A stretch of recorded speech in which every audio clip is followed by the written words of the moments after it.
Hello and welcome to our today's Coffee and Consulting at your desk. First of all, I wish you all a late Happy New Year and I hope you all have started well. I wish you a wonderful, healthy, and successful 22. My name is Friederike Ruch and I'm the managing partner of Convenus, and I'm the lucky one today who will present you the current changes in the relationship between Switzerland and the EU and how does that impact global mobility. It is great to meet you all today again, and I hope you will enjoy the next couple of minutes, or better to say the half hour. Before we start, I do have two administrative matters. On the right-hand side, you will find the chat box where you can write any questions you may have in that regard. Please write them during the session, and then I'm able to answer them directly after the presentation. If you do not have the time to do that while the presentation is going on, then you can drop us afterwards an email and we will get back to you by email again.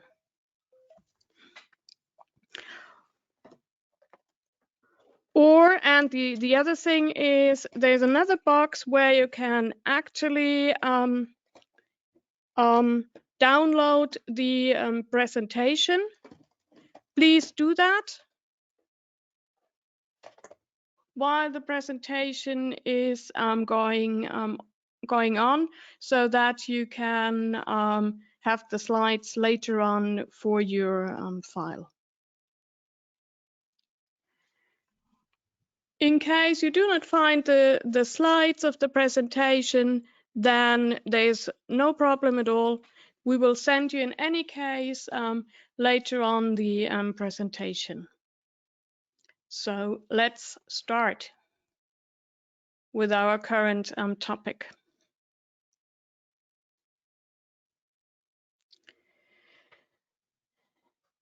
If we look what has happened then just before the year end, basically we found us in a situation when the Swiss government has decided to leave the table and stop talking with the EU regarding the framework agreement. So the question is now, how did that actually has any impact in the end on global mobility? What is the situation today, which we will have to look at and take care? To understand this, we will need to basically bring us all on the same level of understanding and knowledge about basically the past, which is or which was quite eventful.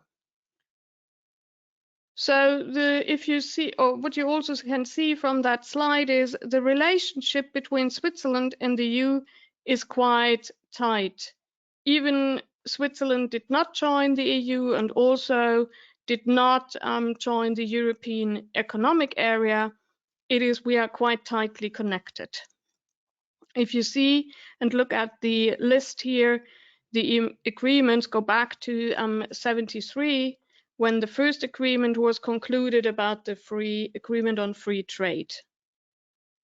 If I now pick a couple of agreements which are important for today's topic, then there will be the agreement of free movement, which you may remember there was a very long negotiation between Switzerland and the EU, as well as the EU member states. In the end, the negotiations were ended in 1999, and in the end, only as of 1st of June 2002, then the agreement came into force. And with that agreement, 6 other agreements also came into force, which were then called or known as the Bilateral Agreements 1. And I think that is basically also the one which is the most important for global mobility from all of those agreements. Basically, what did that change mean? With that change, now people from the EU member states had the right to come to Switzerland with a local contract and take up residence without any problems. Then there is one more important agreement, which is the Schengen and Dublin Agreement, which became operational at the 12th of December 2008. The result of that agreement is basically, and you will see that as well in practice with all your business travelers and the ones for whom you will request a 120 days permit, because for them, if, for example, you request a 120 days permit for an American, then you not only have to consider the 120 days the individual can work here in Switzerland, but you also have to consider that Schengen regulation, which says that someone can only stay up to 90 days in any 180 days period in the Schengen area. So in the end, you will need to look at both regulations. So there is a certain impact on it. The other impact you may have also seen is if somebody moves from one country to the other country, then there is a Schengen checkup done by the migration authority here in Switzerland, and something similar will be done if a person moves from Switzerland, for example, to another Schengen member state. So there is a certain impact on our work, on global mobility, better to say. There are, if you look at it, lots of more and other agreements, depending a bit on in which area you work or your company you're working for is connected to.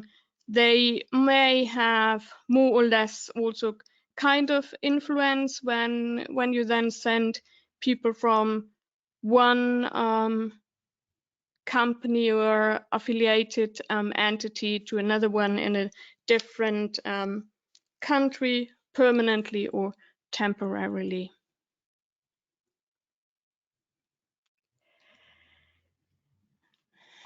If you look at that slide, then you, first of all, at least that was my impression when I looked at it first, it was, oh my goodness, how many countries there are and what is actually the meaning of it.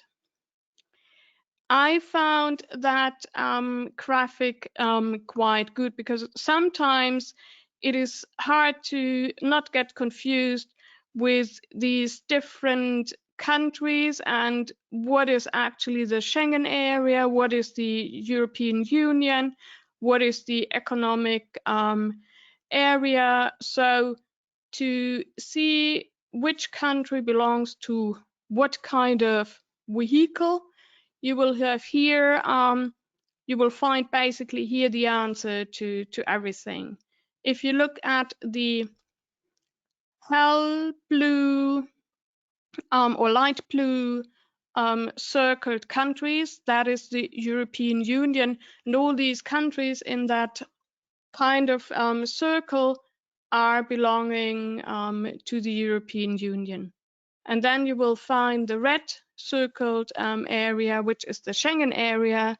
And there you see all the member states of the Schengen area. And there you see that who is actually belonging to the European Union, but not belonging to the Schengen area, for example. So maybe that provides you with some input and helps you as well, like it did help me.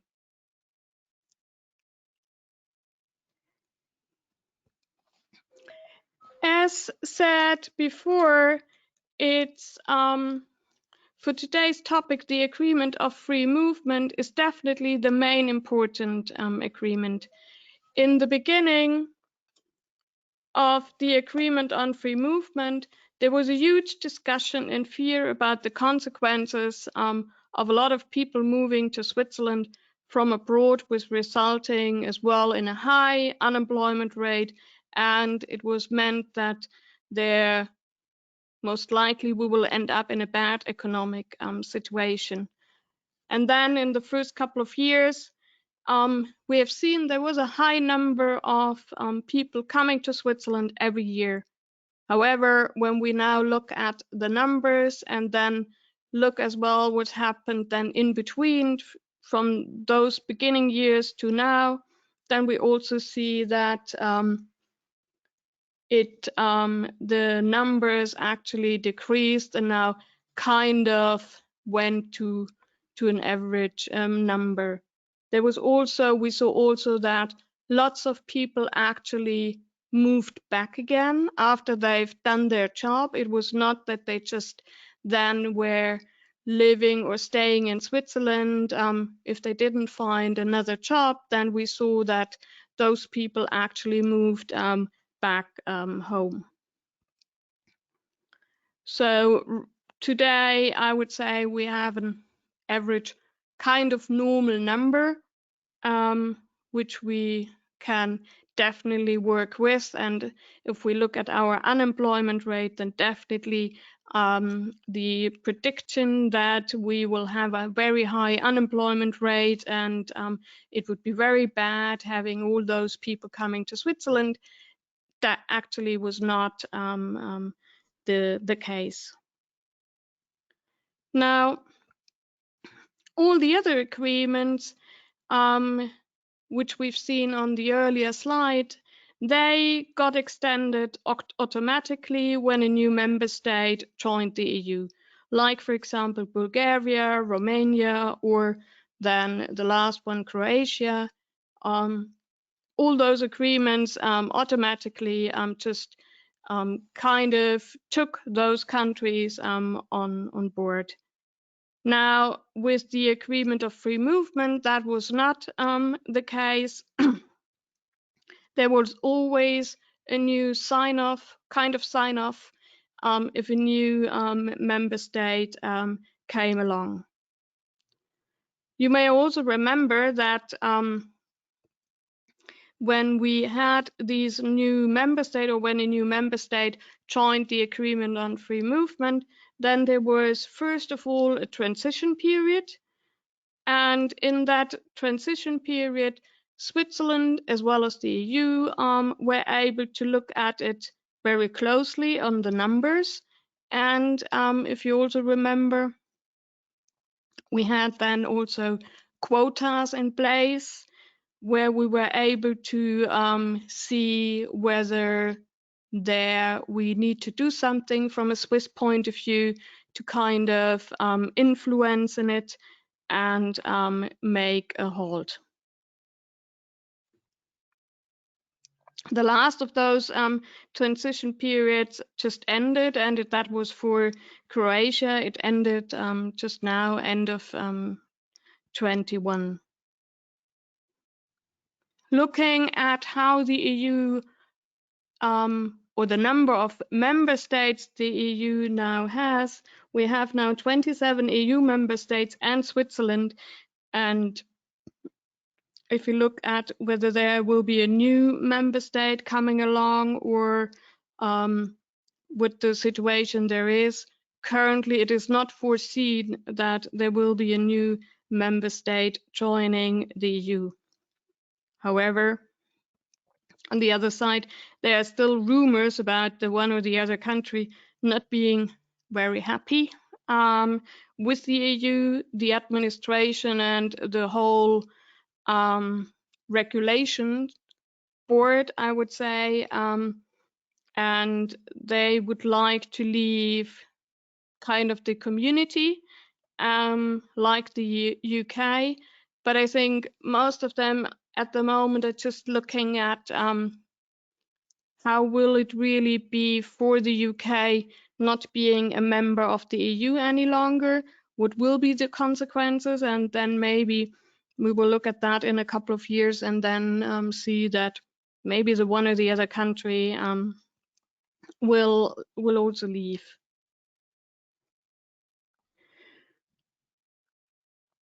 Based on the agreement on free movement, as said, every EU national as well as Swiss national has basically the right to move to another EU country or Switzerland and can take up residence as well as work and will be treated then as a resident of that country, which definitely I think is looking at least in my field, it is the most benefit we were able to get out of it, and which was, according to me and my from my point of view, it was quite a success and it really a benefit for all of us in the end.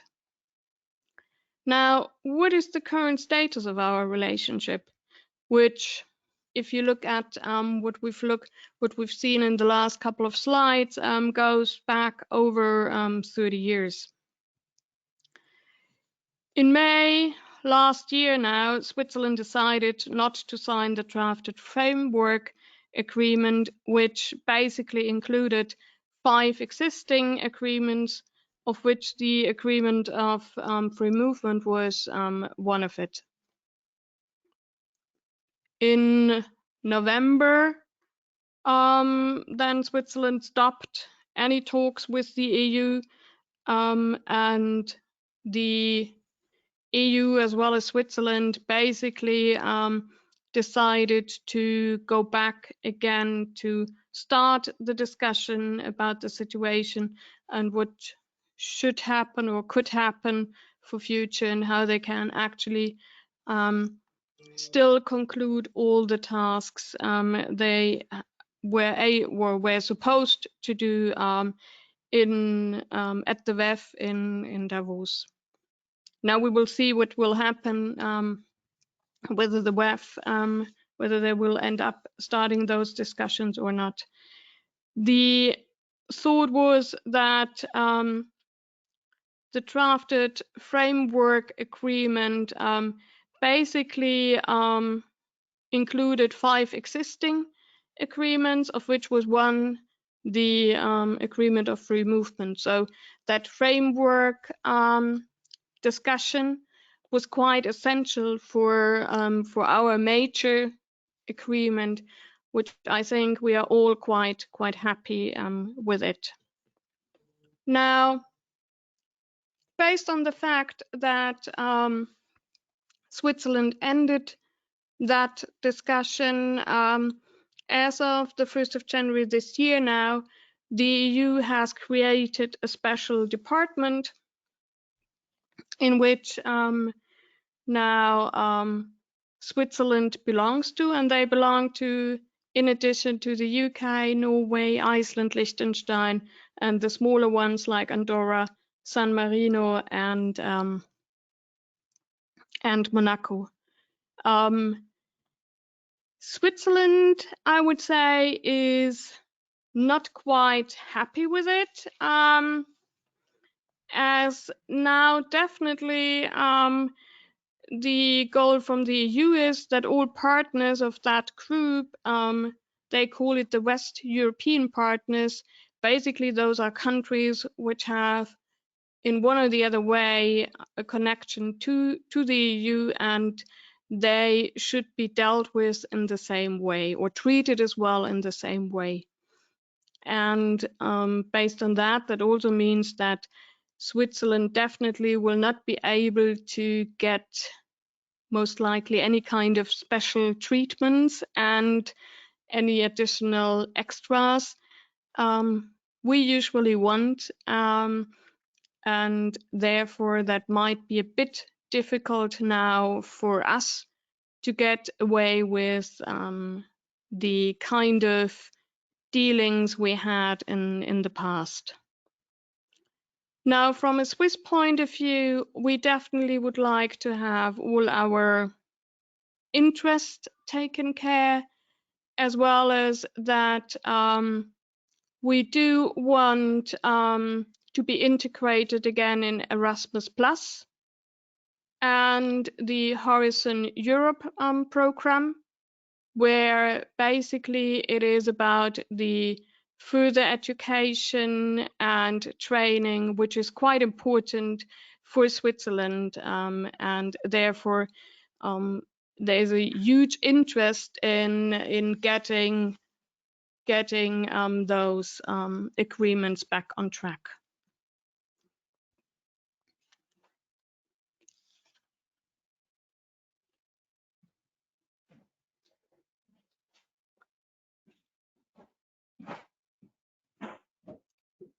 Now, what is the impact on global mobility? With Erasmus Plus, the different universities are able to work closely together, and students from one university can move to another one in another country without any problems and hurdles. With Switzerland being not a full associate member, a transfer is now with a lot of hurdles and bureaucracy connected. So it's definitely not what we need and what we want. Also, due to the dispute about the framework agreement, the EU allows Switzerland not being any longer a part on their research programs.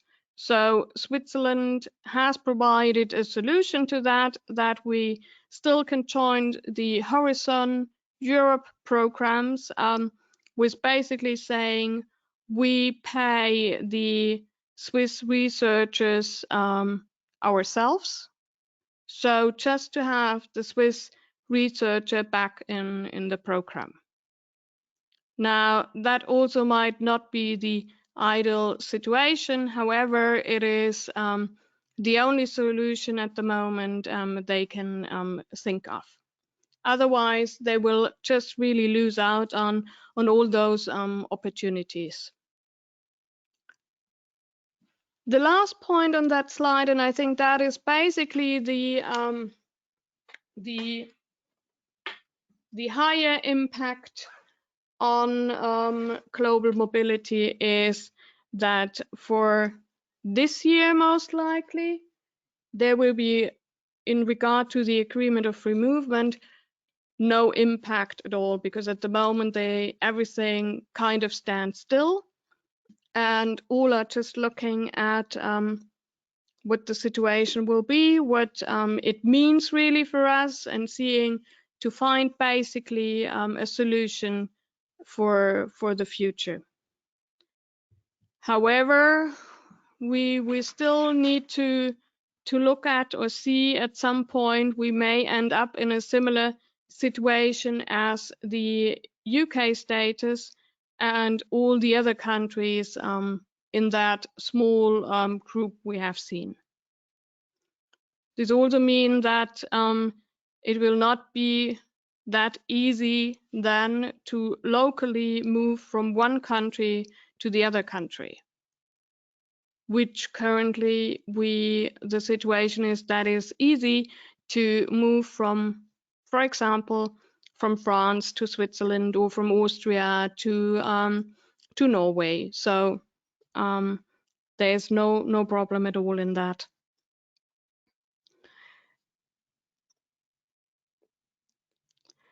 Transfers within the same corporation then on a local basis, as said, which are currently easily be done, will most likely end up with more administration and much more paperwork as today. Maybe there also will be again then quotas in place, so that might be not ideal for anybody.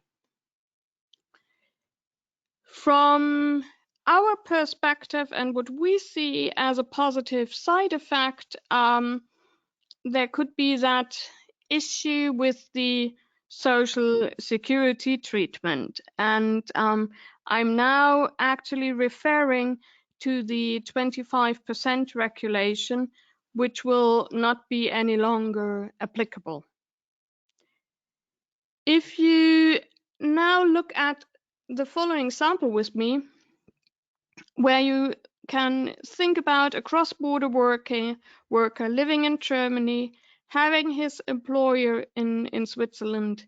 He works full-time for the Swiss employer, but decides to work part-time over the weekend and as well during the week, once or twice in the evening, as a tennis coach. So he is engaged there with the tennis school and just gives a couple of hours a week sessions.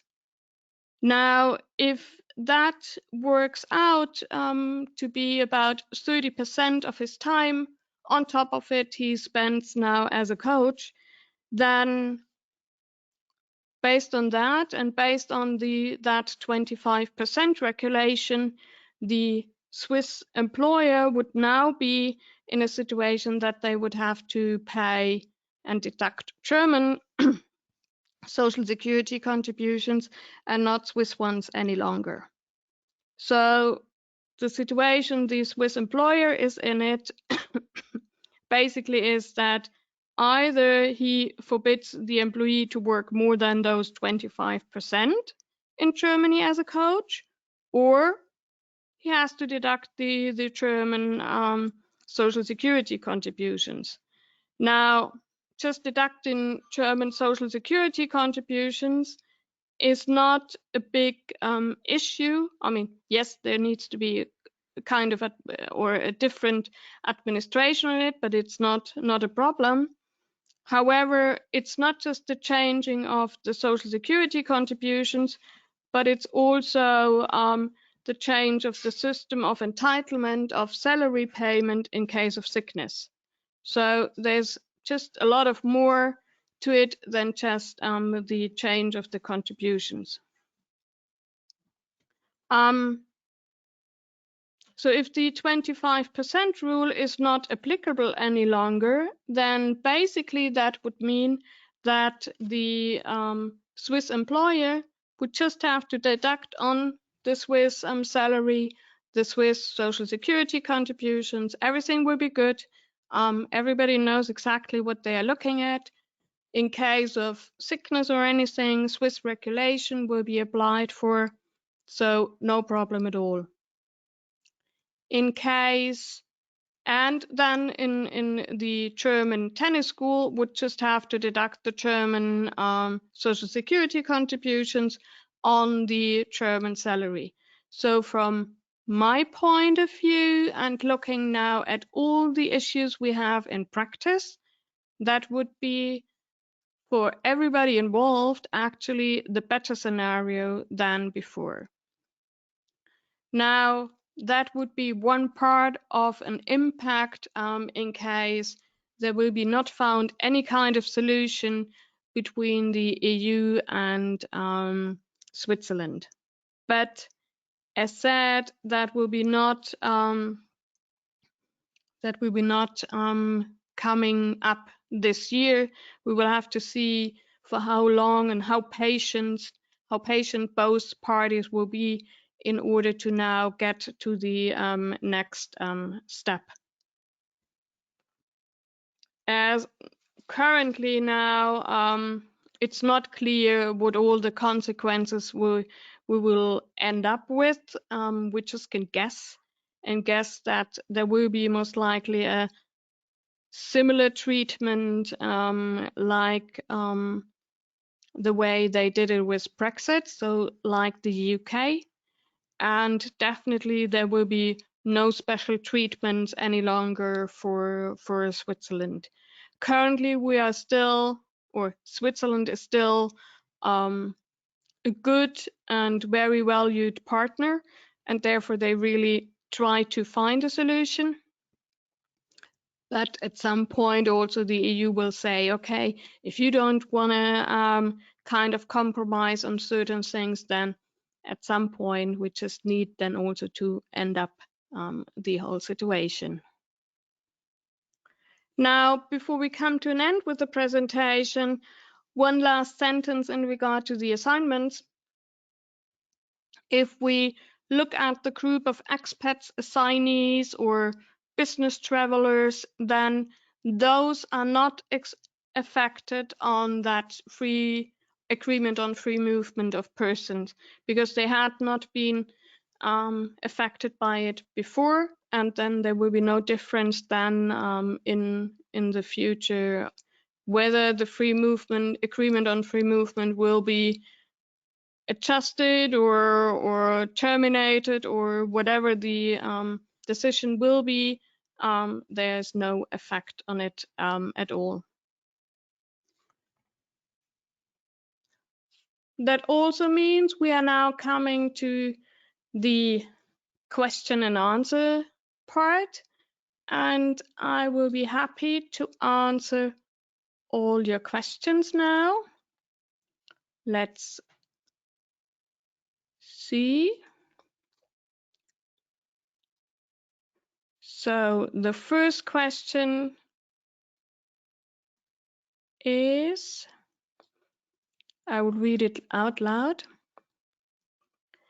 Working and living in Switzerland, but being a Belgian citizen in current time during home office in country where I am employed, is there a ban that one cannot perform home office in country of origin? The thing is, there is no problem in working from home. If you are a Belgian national, then there's no problem in being allowed to work in Belgium. The only thing is that based on the EU regulation, or better to say the agreement on free movement, there is that 25% regulation in place. Now, we do have with a couple of countries certain different regulations currently over placing the 25% regulation because of COVID. With Belgium, according to my understanding, we do not have any kind of agreement that we say, because of the COVID situation, we will deal with that in a different way.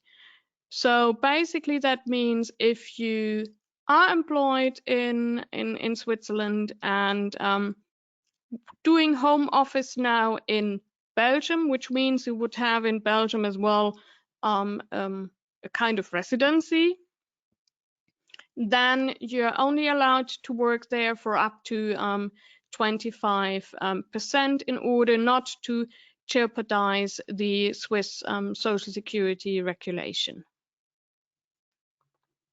The second question now is, or is there a minimum number of days allowed as long as respecting bilateral agreements of countries? That is exactly what I just was referring to.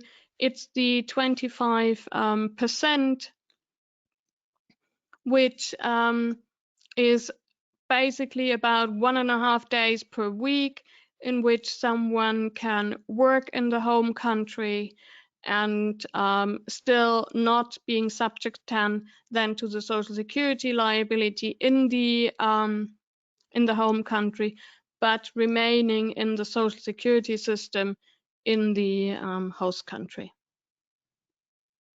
I hope that answers your question. The next question is, do I understand correctly that the consequences for Switzerland would be more or less the same as for Brexit if no agreement is found? So does a Swiss national then become a third-party national? At the moment, it is really a bit early to say what the consequences will be, but looking at how the EU has dealt with the UK, then the likelihood that we end up in a similar scenario is quite high. But it also could be that the EU also understands that they are losing out on it, and maybe think that they will do something different if with Switzerland. At the moment, it is really more or less a bit of a wild guessing.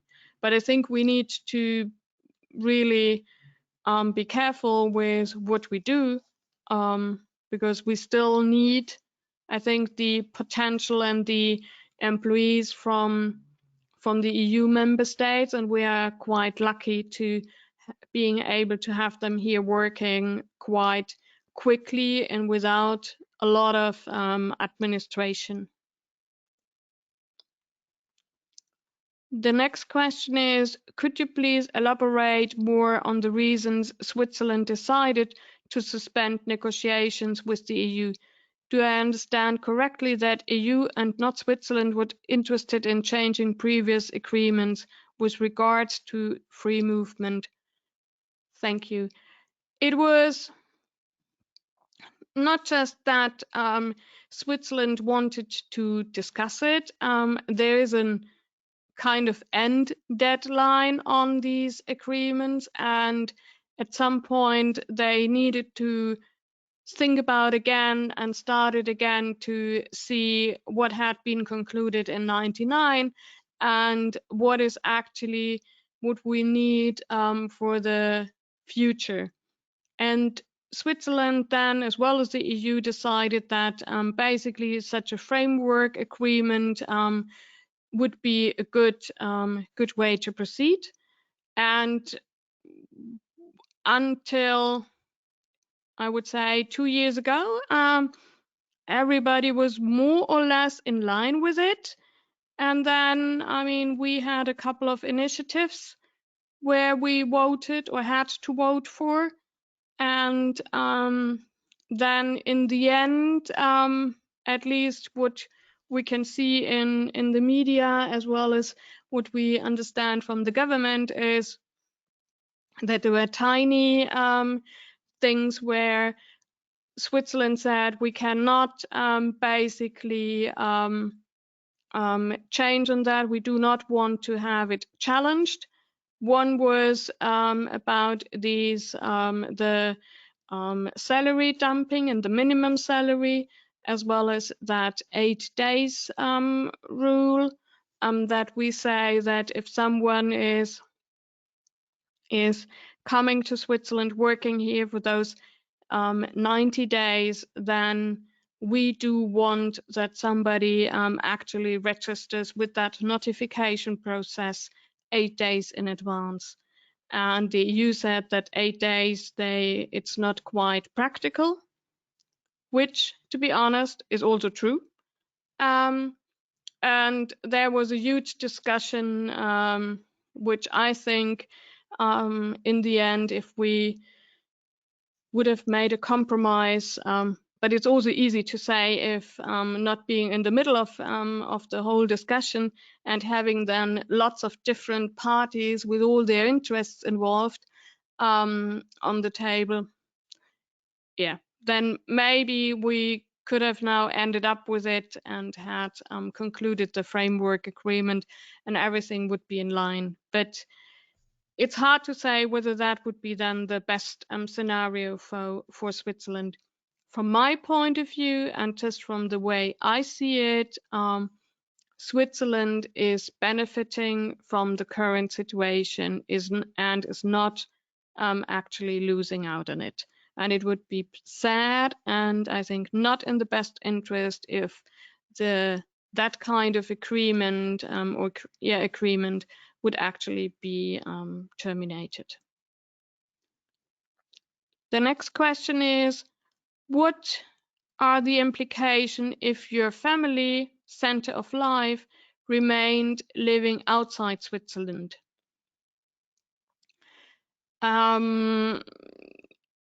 I assume now it is going back to that discussion with working in the home office. So if I make an example to it, if my center of life, for example, my husband would live in Austria, and I would work full-time in Switzerland and would go every weekend back to Austria, then Austria would be my center of life. Even I work from Monday to Friday here in Switzerland. And now, if I look at the Social Security aspect, then we would look at Austria being my home. And if I work now in Austria, in my home office, so to speak, there I would need to look at that I'm not working more than 25% in average to be able to remain in the Swiss social security system. For the family member and anybody there has no impact or any implication on it. I'm not sure whether you have meant that, but if so, I hope that answers your question. The next question is, when can we expect to have more clarity about the situation?